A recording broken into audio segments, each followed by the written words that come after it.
রাজধানীর মিটফোর্ডের ব্যবসায়ী সোহাগ হত্যায় এখনো প্রকৃত জড়িতদের গ্রেপ্তার করা হয়নি বলে মন্তব্য করেছেন বিএনপির মহাসচিব মির্জা ফখরুল ইসলাম আলমগীর। তিনি বলেন, এই হত্যাকাণ্ড রাজনৈতিক দুরভিসন্ধিমূলক কিনা সেটা খতিয়ে দেখতে হবে। গুলশানে বিএনপির চেয়ারপারসন কার্যালয়ে দলের স্থায়ী কমিটির সংবাদ সম্মেলনে এসব কথা বলেন দলের মহাসচিব মির্জা ফখরুল ইসলাম আলমগীর। তিনি বলেন, পূর্ব পরিকল্পিতভাবে ৯ জুলাইয়ের ঘটনা ১১ জুলাই জুম্মার নামাজের সময় ছড়ানো হয়। নিহত সোহাগের রাজনৈতিক পরিচয় গুরুত্বপূর্ণ নয়, তিনি দেশের নাগরিক, তার হত্যার বিচার করতে হবে।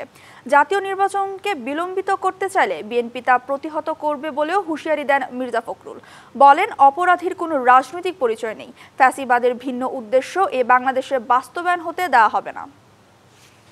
পূর্ব পরিকল্পিতভাবে ৯ জুলাইয়ের ঘটনা ১১ জুলাই শুক্রবার জুমার নামাজের পর সবচেয়ে প্রাইম টাইমে ইন্টারনেটে ছড়ানো শুরু করা হয়েছিল।